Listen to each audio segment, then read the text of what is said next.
নিপুণ বলেছিল আমি তাকে চুমু দিতে চেয়েছি। নিপুণ আমার বিরুদ্ধে একটা অভিযোগ দিয়েছিল এবং আমাকে দমানোর জন্য তখন আমি সরাসরি তখন বলতে পারিনি। একদিনের জন্য আমি আয়না ঘরে গিয়েছিলাম সরকারের সর্বোচ্চ পর্যায়ের একজন কর্মকর্তা হিসেবে। তবে আমাকে তারা সম্মান দিয়েছে, আমাকে তারা কোনো আমার খাবার দাবার দিয়েছে। পরে আমাকে সন্ধ্যার সময় বলছে স্যার আপনি চলে যেতে পারেন। এটা হলো পেয়েছি আমার সরকারের একটা ক্যাডার সার্ভিসের সর্বোচ্চ পর্যায়ে গিয়েছি। আমার উপরে আর কোনো কর্মকর্তা নেই, আমি এই পর্যায়ে গিয়েছি।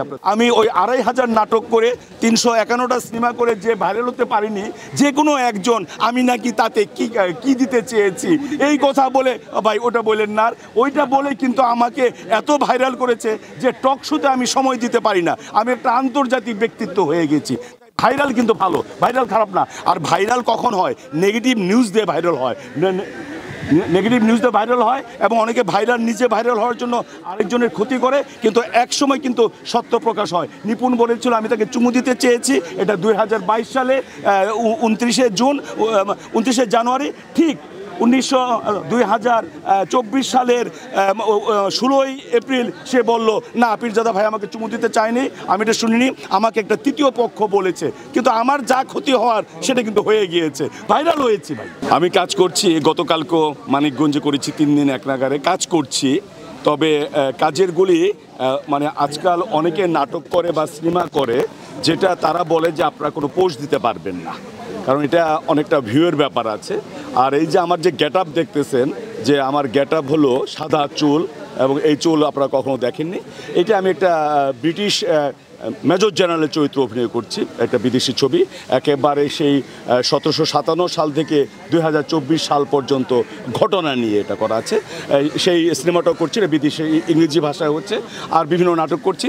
আর সিনেমা তো এমনি বাংলাদেশে এখন কম হচ্ছে, তাই সিনেমার কাজটা কম। আর আমি ১লা জুলাই গত বছর থেকে সিনেমার কাজ আমাদের ছেড়ে দিয়েছি, শুধুমাত্র যেগুলি বাকি আছে সেগুলি করব। আমাদের হলো সিনেমা, আপনি একটা প্রোডাক্ট করলেন, সেটা কেউ কিনলো না বা দেখলো না, তাহলে ওই প্রোডাক্ট করে লাভ নেই। হ্যাঁ, আমি তো আর রিজিকের জন্য সিনেমা করি না, আমি করি এটা শখের জন্য। যদিও এর মধ্যে আমার ৩৫০ সিনেমা হয়েছে, ২০০০-এর বেশি নাটক হয়েছে, আমি পারিশ্রমিক নেই। তবে আমি নেই এই কারণে যেন মানুষ দেখে, আমি করলাম দেখলো না, সিনেমা হল নেই, এর জন্য আমি সিনেমার কাজটা কমিয়ে দিয়েছি। আপনারা জানেন প্রচারের প্রসার। আমরা যখন ১৯৯০ সাল থেকে অভিনয় করি, তখন কিন্তু বিটিভি নামক একটা যন্ত্র ছিল, সেটা ৮০,০০০ টাকা মিনিটে দিত ওই সময় ৯০ সালে। কারণ এটা প্রচার হতো যে এই সিনেমা আসতেছে, এই নাটক হচ্ছে।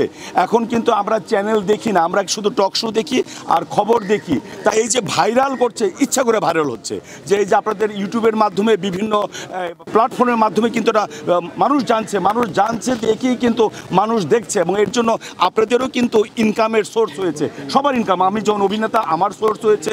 আপনার একটা ভাইরাল হলে আমার নাটকটা দেখছে, আমার ভাইরাল হলে আমার সিনেমাটা দেখছে, আমাদের এই অর্থ উপার্জন হচ্ছে।